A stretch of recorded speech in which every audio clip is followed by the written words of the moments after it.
Hello friends, system of linear equations के इस lectures में हम लोग आज देखने वाले हैं system of non homogeneous equations. इस लेक्चर्स में हम लोग देखेंगे कि कब system of non homogeneous equations consistent होता है, कब इनकंसिस्टेंट होता है, इसमें कब यूनिक सोल्यूशन होते हैं और कब इनफिनाइट सोल्यूशन होते हैं। इसके नेक्स्ट लेक्चर में हम लोग देखने वाले हैं कुछ प्रीवियस ईयर प्रॉब्लम जो TIFR, गेट और NVHM ऐसे एंड CSIR ऐसे कुछ एग्जामिनेशंस में पूछे गए हैं। तो ये बहुत ही इंपॉर्टेंट लेक्चर है और इसमें इस लेक्चर्स में हम लोग एग्जांपल देखेंगे कि system of non homogeneous equation का टोटल सॉल्यूशंस कैसे करते हैं, मतलब पूरा स्टेप बाय स्टेप ये सॉल्यूशन होता कैसे है। आइए देखते हैं system of non homogeneous equations. If ax equal to b and where b is not equal to 0, then this system of equation is said to be non-homogeneous equations. So by definitions, this system of equation is non-homogeneous equation if b not equal to 0. Therefore, the system of equation is not hold when x equal to 0. बहुत simple सा बात है कि अगर जब b not equal to 0 होगा, क्या b not equal to 0 होगा, तब ax इक्वल टू b है अगर, तो x कैन नॉट बी 0। कभी भी ऐसा नहीं हो सकता है कि x 0 हो और b नॉन 0 हो जाए, क्योंकि जब x 0 का मतलब क्या है, x 0 का मतलब है पूरा का पूरा वेक्टर 0 वेक्टर हो जाए। अगर ये हमारा मैट्रिक्स A है और ये वेक्टर x है और ये कोई नॉन 0 वेक्टर b है, तो ऐसा कभी नहीं हो सकता है कि किसी मैट्रिक्स में A 0 वेक्टर मल्टीप्लाई हो तो उसे मल्टीप्लाई होने के बाद एक नॉन 0 वेक्टर मिल जाए। अब हम इस इक्वेशंस को, नॉन होमोजेनियस इक्वेशन को सॉल्व कैसे करते हैं, इसके सॉल्व करने का तरीका क्या है। सबसे पहले हम ये चेक करते हैं ये कंसिस्टेंट है या कंसिस्टेंट नहीं है। उसके बाद चेक करते हैं अगर कंसिस्टेंट है तो इसके पास कितने कैसे सॉल्यूशन होंगे, क्या यूनिक सॉल्यूशन होगा या इनफाइनाइट सॉल्यूशन होगा। तो आइए देखते हैं कि first we prepare the augmented matrix. अब ये ऑगमेंटेड मैट्रिक्स क्या है। ऑगमेंटेड मैट्रिक्स ए, ये मैट्रिक्स ए और ये बी वाला वेक्टर, हम इन दोनों को एक साथ रखते हैं और एक ऐसा लाइन खींच देते हैं।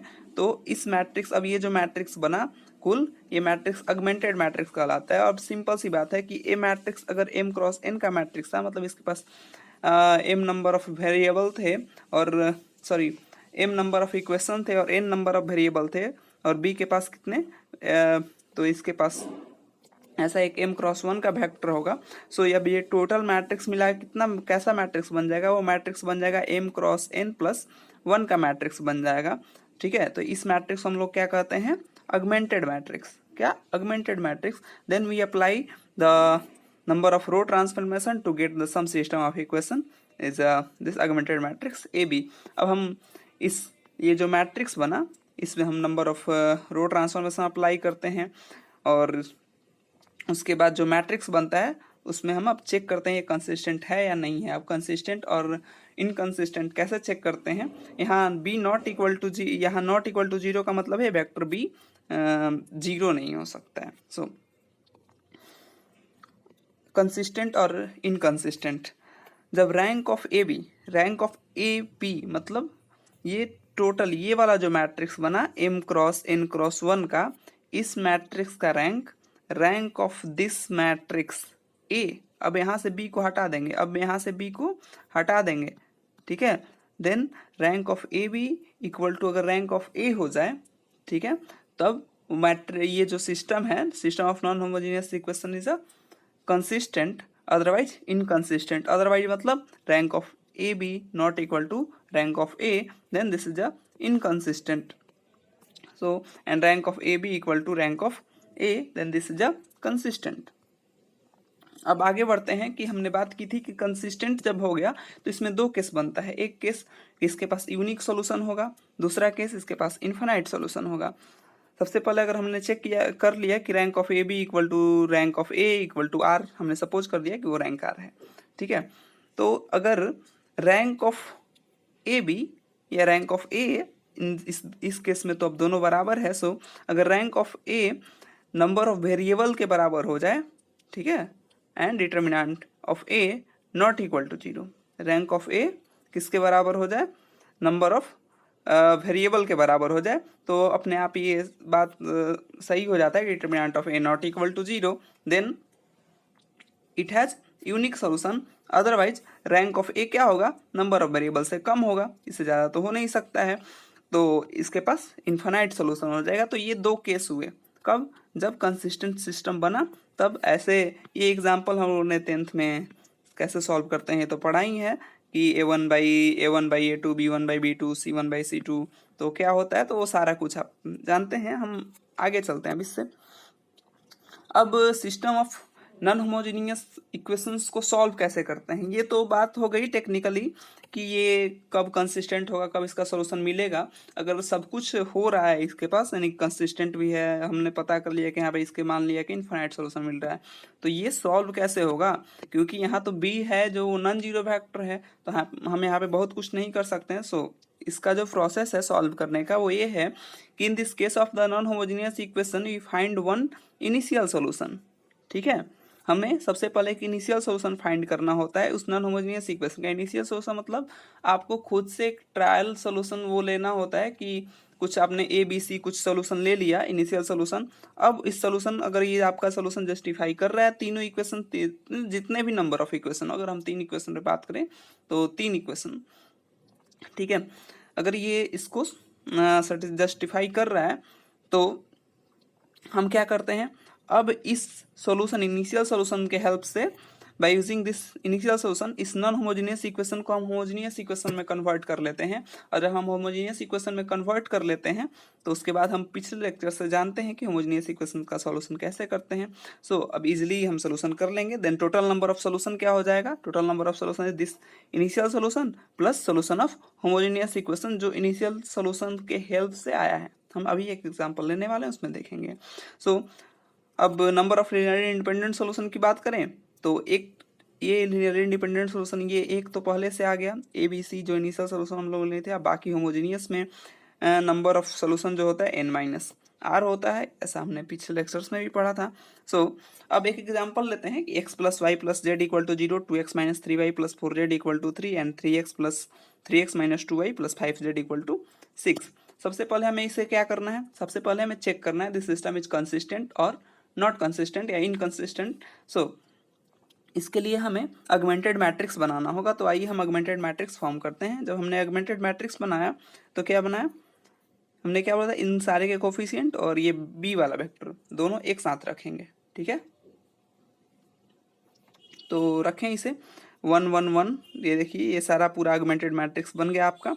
अब ऑगमेंटेड मैट्रिक्स बनने के बाद हम क्या कर रहे हैं, रो ऑपरेशन कर रहे हैं। रो ऑपरेशन हमने ये अप्लाई किया कि R2 goes to R2 - 2R1 and R3 goes to R3 - 3R1। Then this system of equation, ये जो ऑगमेंटेड मैट्रिक्स है इस फॉर्म में चेंज हो गया।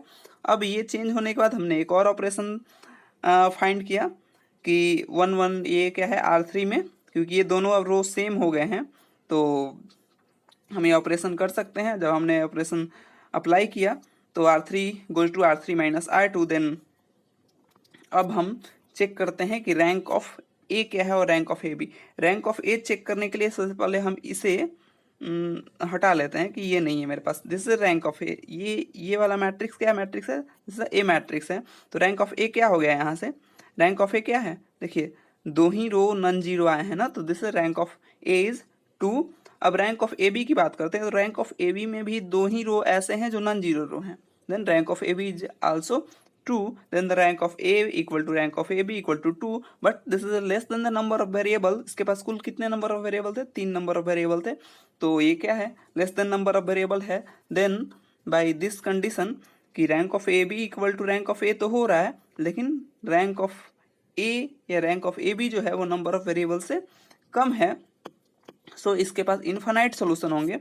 चलिए अब यहाँ तक फाइंड हम लोगों ने कर लिया कि इसके पास कैसे कितने सोल्यूशन होंगे, ये कंसिस्टेंट होगा या नहीं होगा। ये तो किसी का भी हम कर सकते हैं, इसमें कोई दिक्कत नहीं है, और क्वेश्चन भी मैक्सिमम यहीं से आते हैं। ठीक है, लेकिन हमें ये भी जानना है कि इस नॉन होमोजेनियस पार्ट का सोल्यूशन कैसे करते हैं, नॉन होमोजेनियस इक्वेशंस का। तो सबसे पहले हमने बताया कि एक इनिशियल सोल्यूशन फाइंड करते हैं। हमने यहाँ पे अपना इनिशियल सोल्यूशन फाइंड किया है, ये आपको खुद से करना होगा ट्रायल लेके कि 1 1 1। अगर हम 1 1 1 रखें तो सारे इक्वेशन को जस्टिफाई कर रहा है। दिस इज देखिए 1 1 1 1 3 हो गया। देन यहाँ भी रख दें 2 - 3 और 4, कितना हो गया 4 2 6, 6 minus 3 is a 3 and 3 minus 2 5, 5 3 8 minus 2 is a 6. So this 1 1 and 1 be the solution of this system of non-homogeneous, initial solution of this system of non-homogeneous equation. अब हमने इस ये सोल्यूशन हो गया। चलिए x equal to 1, y equal to 1 and z equal to 1 is the solution of this system of equation. Then हमने suppose किया कि x minus 1 equal to x, y minus 1 equal to y and z minus 1 equal to z। अब इस value को हम कहाँ रख रहे हैं, इस इक्वेशंस में रख रहे हैं। सिंपली अगर देखें तो कुछ नहीं किया गया है, यहाँ से इसको ऐसे अरेंज कर लिया गया है कि x minus 1, y minus 1, z minus 1। तो ऐसा कुछ अरेंजमेंट करेंगे आप, और अरेंजमेंट करने के बाद ये सिस्टम ऑफ जो नॉन होमोजीनियस इक्वेशन था, ये सिस्टम ऑफ होमोजीनियस इक्वेशन में बदल जाएगा, क्योंकि अब हमने x माइनस 1 को x माना था, y माइनस 1 को y माना था और z माइनस 1 को z सपोज किया। So x plus Y plus Z equal to 0, then 2x minus 3y plus 4z equal to 0 and 3x minus 2y plus 5z equal to 0. So finally this gives a system of homogeneous equation and so हमने यहाँ पे फिर same operation apply किया, और same operation apply करने के बाद जो हमें दो इक्वेशंस मिले, वो equations x plus Y plus Z equal to 0 and minus 5y plus 2z equal to 0। And so अब हमने सपोज कर लिया कि z इक्वल टू 2 है, तो इस इक्वेशन से y इक्वल टू 2/5t।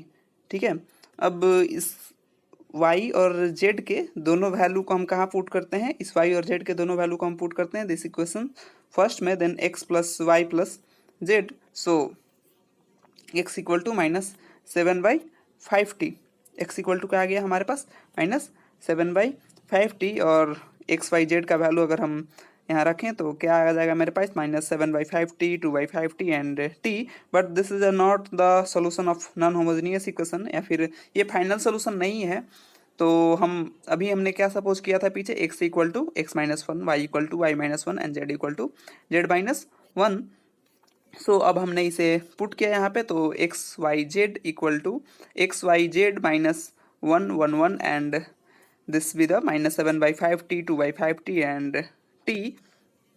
और उसके बाद फाइनली हमने क्या किया कि इसे दूसरे साइड ले गए, x y z equal to 1 plus 1 sorry 1 1 1 and plus, अब हमने यहाँ से t/5 कॉमन ले लिया है सबसे, और t/5 कॉमन लेने के बाद ये जो इक्वेशन है वो क्या बच जाएगा अंदर में, ये s जो है वो क्या है इक्वल टू t/5 है, तो -7 2 and 5. So this is the solution of this given non-homogeneous system of equation, and here s is a variable, therefore this gives the infinite number of solution.